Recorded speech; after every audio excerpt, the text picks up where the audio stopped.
Newly released Obamacare numbers reveal that 2.2 million people selected a plan through the end of December, but less than a quarter of those are between the ages of 18 and 34, a group that is crucial to the law's success. So the White House is calling in the star power once again in the hopes of driving young people to enroll before the March 31 deadline.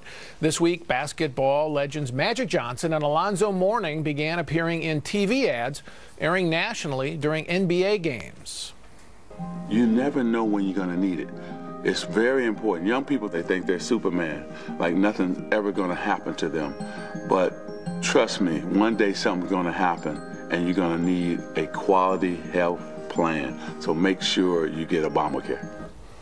We're back with Dan Henninger and Joe Rago, and Wall Street Journal columnist Bret Stephens also joins the panel. So, Joe, how much are the enrollment figures below the target that the administration had? Well, what they're shooting for is about 7 million by the end of March, and ultimately we need about 20 million people to sign up. So this is really well below target. So they have 2.2 million now. 2.2 million right now. And if you think about, I mean, 1 in 6 people in this country under 65 lack insurance coverage. Was that 35, 40 million people? At least officially.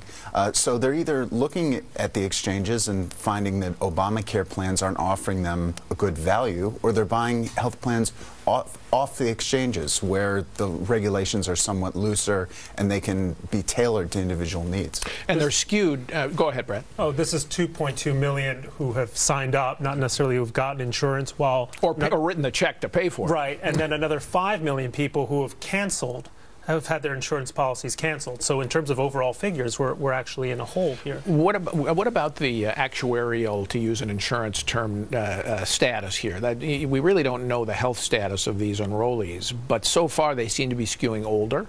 That is, about a third of them are between 55 and 64. Not enough young people. That probably means not as healthy a pool as you need. Right. Age is a crude proxy for health status, which is what really matters. In normal insurance markets, people would be charged premiums based on their risk, so it really doesn't matter who signs up. Here, so young people pay less, and if you're older and sicker, you pay more. Right. But here, you need people to have cross transfers between groups, and that's because of the Obamacare mandates, which are imposed and raise the price of insurance. Right, and what happens over time is, and what we're already starting to see in some states, is that there's a bad mix. So premiums will surge the next year, people will drop out, and it's called a death spiral in insurance jargon. And is that a real risk? It's a real risk. It's not an immediate risk. It will take several years, but it's definitely a risk. Dan, go ahead. Well, you know, it's called in insurance terms adverse selection. But let's get back to Magic Johnson. I mean, what he's not telling those young guys sitting out there watching that NBA game is that, oh, and by the way, you're going to pay more for this insurance than these sick people. And you're going to pay more than the penalty you'll pay if you don't buy the insurance. Yeah, and they're sitting out there going, hey, man, if I had your income, it's okay, then I can get insurance. But this is going to be expensive for me. And I think a lot of these young people by now, because this is so publicized, are beginning to figure that out. And they don't like the terms of the deal, that they pay more so these people can pay less. Why are insurers, Joe, so publicly at least still supportive of this? I mean, they're basically saying, yeah, rough start, difficult, but we'll get over it, and it's going to get there, even though Humana, the insurer, filed with the SEC and said, look, the pool of insured that we're getting isn't what we had hoped. Right. I think they expected things to go badly. I don't think they expected them to go this badly. Well, you talk to these people off the record or on background all the time. What are they telling you in private? Well, in private, they're saying that the selection problems are much worse. The mix is bad. There was an interesting United Healthcare, which is one of the largest insurers in the country, chose to participate in just a few exchanges because they thought the problems were going to be so bad.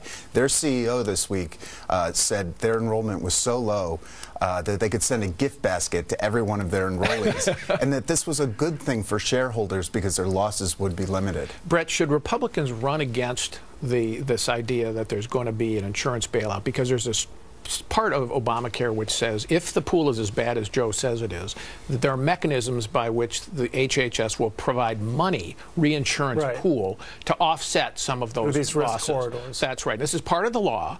It's designed it was written into the law. But there are some Republicans like Marco Rubio saying, you know what, this is an insurance bailout. Should Republicans be making this case? Of course not. I mean, we shouldn't be supporting bailouts for failing industries, whether they're in finance. No, but the Republicans are against the bailout. That's right, and I think Marco Rubio is absolutely right.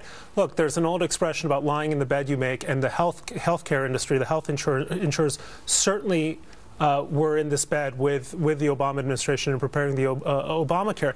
I think there should be no bailout for them, and I think the law should be allowed to fail. All right. Well, thank you all.